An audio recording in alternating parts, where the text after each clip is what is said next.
Dap. Oke. Kali ini ngobrolin gosip. Oke, kita gibah. Kita gibah. Nih, paling kenceng, paling rame. Gosipnya adalah Pedro Acosta mau pindah tim. Ini barang panas nih. Barang panas Barang nih. panas pembalap yang paling masih muda, masih liar, Masih liar. cukup pintar juga dalam hal teknis. Ini sih barang panas. Soalnya semua pabrikan pengen dia gitu. Ya, yang awalnya kan ramenya itu Acosta mau ditarik sama VR46. Iya.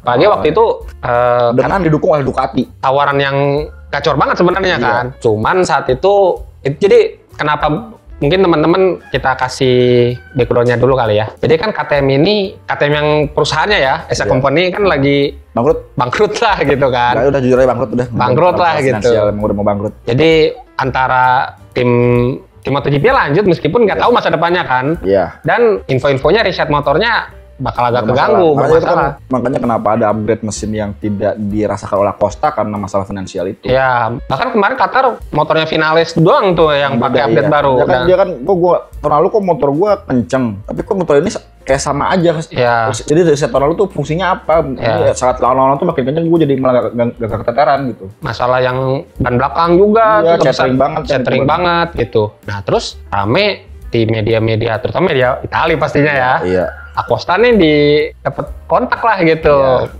Pindah ke VR46, Betul. dapat support dari Ducati juga gitu kan. Cuman nggak ya Acostanya juga bilang nggak gue mau juara bersama Oke, KTM gitu iya. kan. Terus tiba-tiba rame lagi nih sekarang nih. Mau sampai kapan? Ya. Lu tuh dicari sama Ducati paling kenceng. Honda dengan duitnya yang sangat-sangat banyak, itu bukan tidak mungkin dia langsung akhir tahun ini dicabut, lu gue bayarin tahun depan. Ya, gue bayarin deh kontrak lu sama KTM dah gitu. Penalti lu tahun 2026 lu langsung pindah ke Honda, bisa aja itu. Ya, Gua nggak banyak Honda bro. ya. Selama Beat sama Brio masih laku.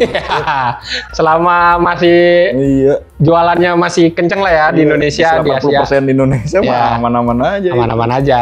Itu Honda tuh masuk yang udah ngeker Acosta itu tuh Acosta. gantiin Johan Zarco kalau dicabut. Nah, dia berarti infonya gantiin Johan Zarco. Iya, paling mungkin kalau bisa Johan Zarco udah cukup pensiun dari paling tua sekarang, mungkin Pedro Acosta yang diduluin untuk direkrut. Padahal Johan Zarco ini dari semua balap Honda paling kenceng gitu kan. Makanya Tapi ya ada chance yang lebih ada chance iya. ngambil Acosta ya mau nggak mau gitu Nggak kan. Kalau misalnya dia pindah ke Repsol Honda, tim pabrikan. Honda Castrol. Oh sorry. Itu susah emang susah itu. Udah puluhan tahun tuh susah ngilanginnya emang.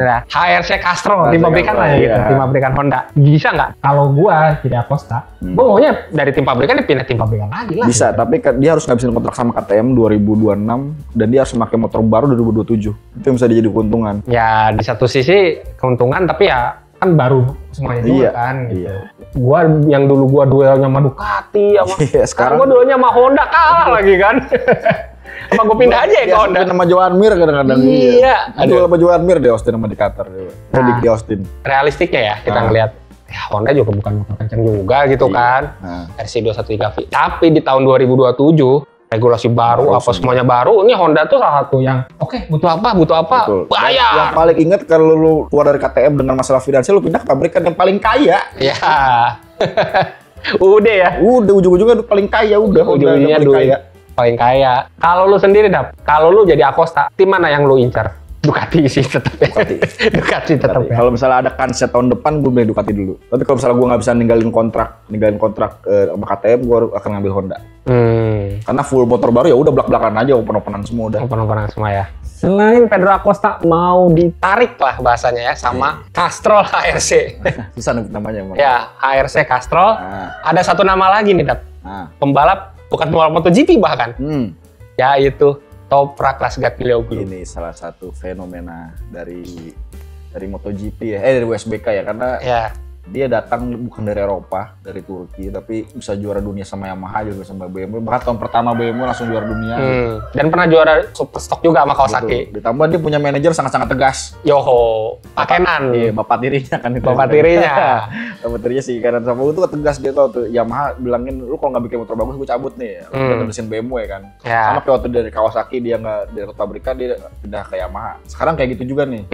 Gue pengen bawa anak ini ke MotoGP. Cuma gimana caranya supaya itu bisa ke Honda. Yang paling memungkinkan untuk dari riset, karena salah satu keuntungannya adalah dia kontrak akhir tahun ini. Sama BMW Motorrad. Sama BMW Motorrad tahun depan berarti dia bisa punyakan untuk pindah ke HRC WSBK. Itu adalah opsi pertama. Kenapa ke HRC WSBK? Karena di MotoGP kontrak ada penuh. 2026 itu. Jadi pas HRC WSBK dengan opsi tawaran lu akan wildcard di beberapa seri. Dilihat dulu nih, lu coba jadi lu kenalan lebih awal deh sama motor-motor MotoGP, sama motor gue kenalan gitu. Terus dia diajak ngetes juga. Mungkin kita flashback dulu deh. Kenan ini apa Kenan lagi? Toprak ini kan seinget gue ya, alumni Red Bull Rookies lah ya. Betul. Sangkatannya gue lupa sama Wanmir kalau nggak salah ya. Angkatan awal. Angkatan awal ya.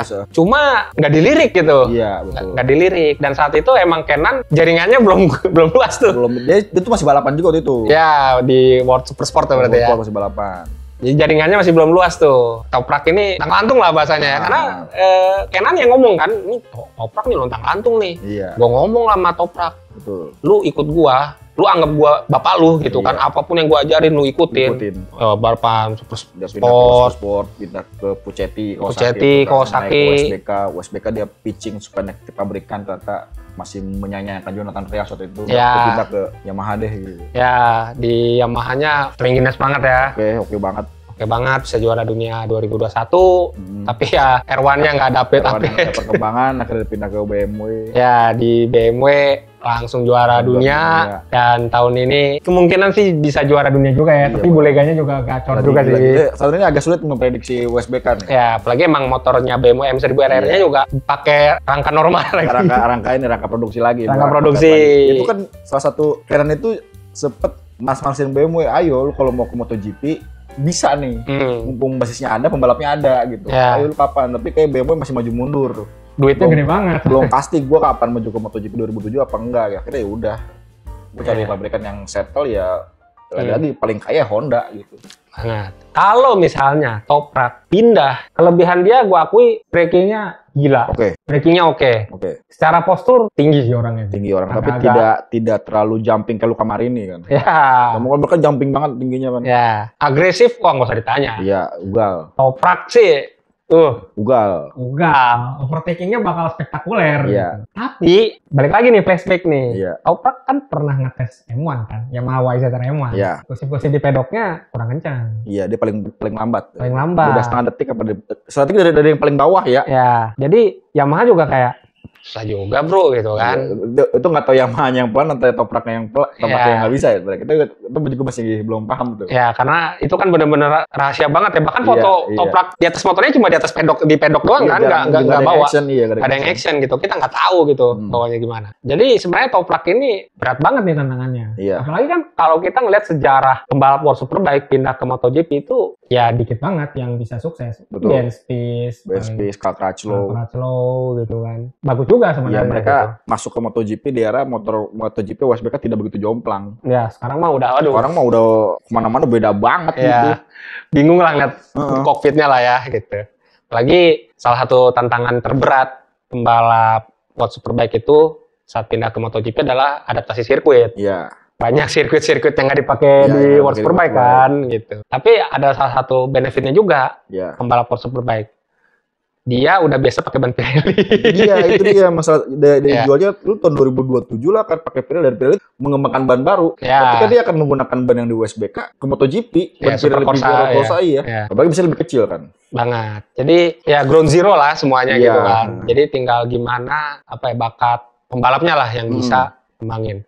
Kalau kata lo udah misalnya nih ya, ini HRC nekat lah, udah kita bubarin semua nih squad pembalap yang ada nih, kita tarik semua Pedro Acosta sama Toprak. Dua-duanya bisa kompetitif nggak di motor baru, regulasi baru, ban baru, segalanya baru. Kompetitif nggak dua pembalapnya? Pedro Acosta mungkin lebih kompetitif dibanding Toprak. Karena cuma kalau kebiasaannya Honda adalah dia akan selalu menaruh satu pembalap berpengalaman dengan satu pembalap baru. Gitu. Jadi nggak. Pedrosa udah lama, datang Marc Marquez debutan gitu. Marc Marquez udah lama masuk yang baru kenalan kayak Pol Espargaro, Alex Marquez gitu kan. Mungkin Honda selalu ada satu sosok yang lebih tua kan, nggak mungkin dua-duanya baru. Mungkin kalau misalnya Honda ngubah semua squad timnya, ya mungkin Pedro Acosta masuk pabrikan, sini masukin tetap satelit dengan support pabrikan gitu. Ya, Joan Zarco dong kegeser. Joan Zarco ya udah tua juga. Padahal lagi aja.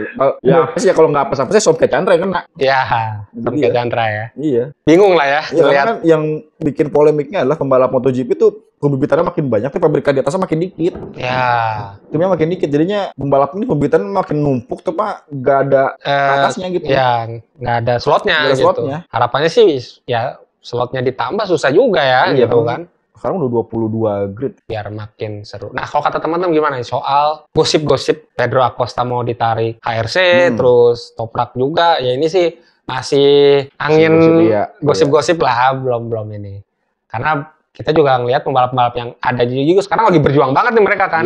Meskipun ya ada gosip kayak gini, mereka makin kayak, waduh, posisi kita bakal ganti nih bro, gitu kan. Nah, kalau kata teman-teman siapa nih pembalap yang paling cocok untuk gabung tim pabrikan Honda? Acosta kah, atau Toprak lah, atau ada Andi Gilang? Andi Gilang misalnya gitu kan. Nah, bisa tulis di kolom komentar di bawah.